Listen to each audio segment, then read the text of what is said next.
Почитуван колега Талат Джафери, сметајќи на вашата војничка дисциплина и принципијалност, јас морам да кажам за македонската јавност дека точно во 12 часот без 12 минути јас бев во оваа голема сала Македонија. Почитувана македонска јавност, почитувани граѓани на Република Македонија, вие 450 и кусур илјади кои што ја поддржавте програмата на ВМРО-ДПМН и реалните проекти, визијата за животот во иднина, но и вие 20.000 помалку, излажани, добро испазарени, за да им овозможите на нашите колеги од десната страна, неуставно, незаконски, неделовнички, да ги запоседнат овие фотели. Верувајте, сите карти се веќе отворени, сценаријата за Република Македонија полека се реализира. Вчера, македонската јавност беше сведок на едно експозе кое што личеше на специјалистички труд на анестезиолог кој чита плагијат напишан некаде далеку од Република Македонија. Анестезиологот, обкружен со хирурзи кои немаат жал за пациентот од Република Македонија, најпрвин му ги замајуваат клетките, односно граѓаните на Република Македонија, со најмилозвучни ветувања, нереални и абсурдни, за потоа да можат да го одлечат вниманието од фактурите што треба да ги платат. Така успеа овие 3-4 години да прелажат 400.000 граѓани на Република Македонија. Но за жал, има и некои што поверуваа повторно на шарените лаги на Зоран Заев.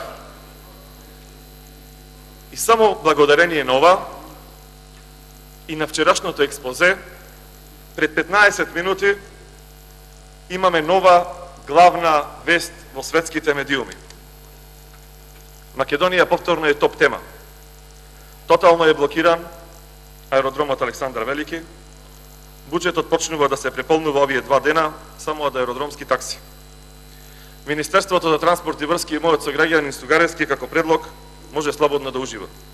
До следната недела 400.000 селеници се враќаат во Македонија, но сега се соочуваме со огромен проблем.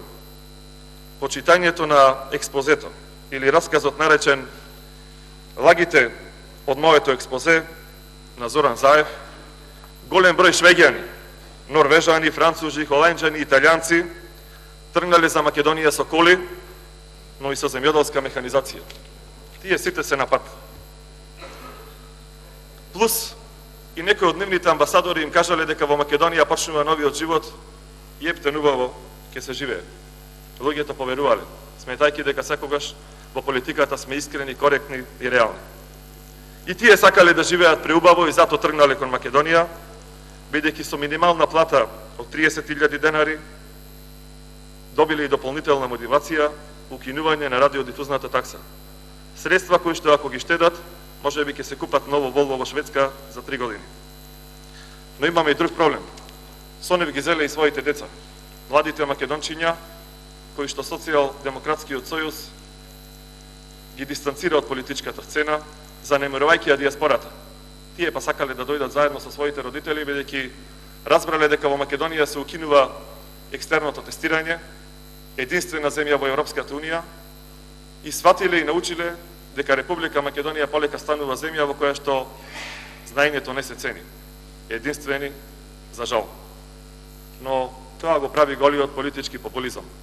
Тоа ги излажа оние 400.000 граѓани на Република Македонија да ја дадат поддршката за губитничката опција на 11 декември.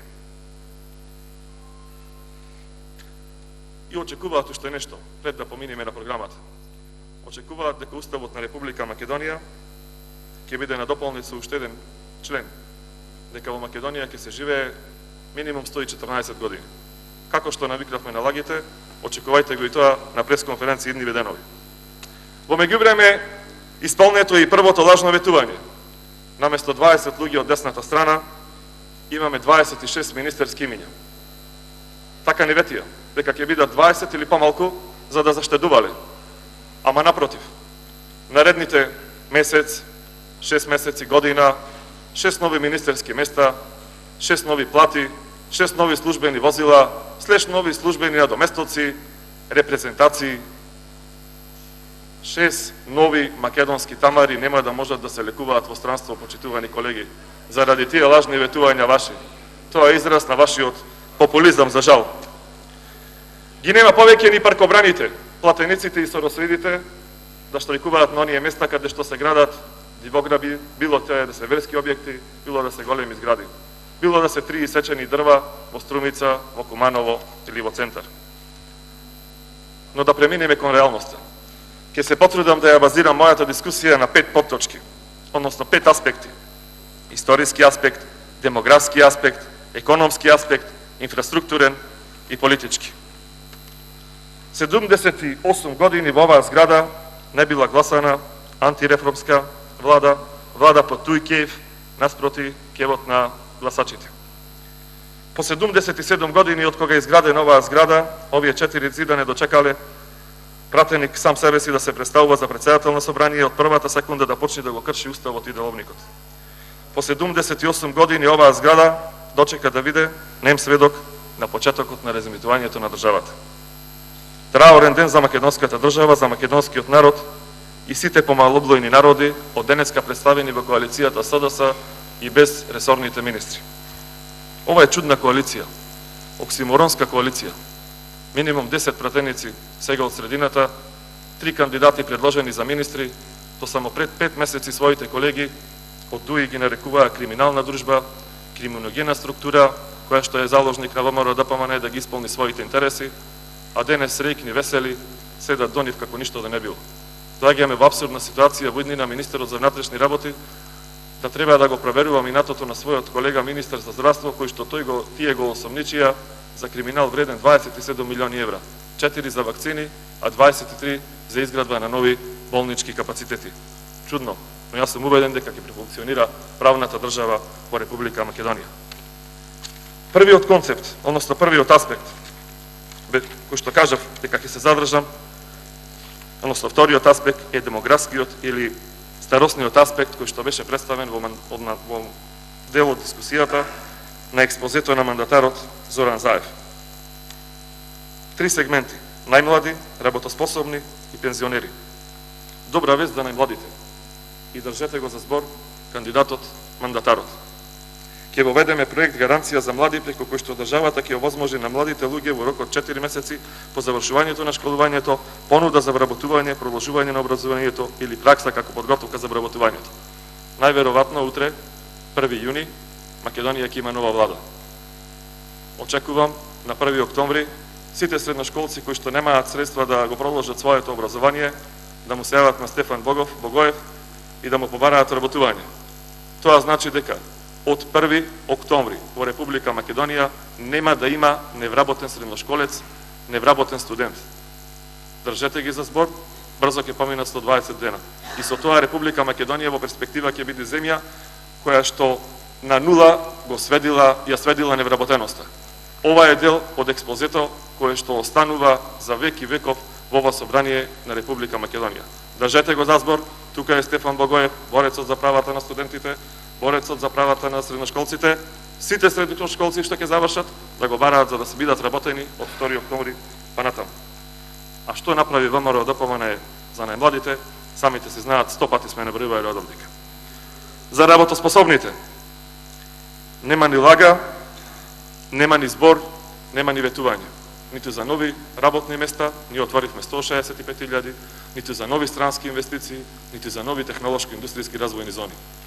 Јас треба на моите плепчани да ми објаснам дека Самка Ибраимовски треба да ја помни технолошко-индустријската развојна зона во Алинци. Дека покрај 3 странски инвестиции кои што возможуваат работување на 3.000 плепчани, треба да очекуваме наспроти Веле Самак, Джери Наумов, Бил Павлевски, Самка Ибраимовски да донеси странски инвестиции во Прилеп или дел од другите министри без ресор. Чудно, но дај Боже да биде така. Пензионерите, заборавени. Спомнати само со една реченица. Пензиите ќе се усогласуваат и според трошоците за живот. Ова е добра најава доколку му текне на некој да утврди дека трошоците за живот се големи, не сега 8%, пензиите да бидат намалени и за 16%. Има многу да се зборува за експозе, не сам да кажам ни 1/3. Но бидете уведени, почитувани граѓани на Република Македонија. И вие што гласате за ВМРО ДПМН, и вие прелажаните. Фактурата за оваа лага може да ја платат на следните локални и парламентарни избори.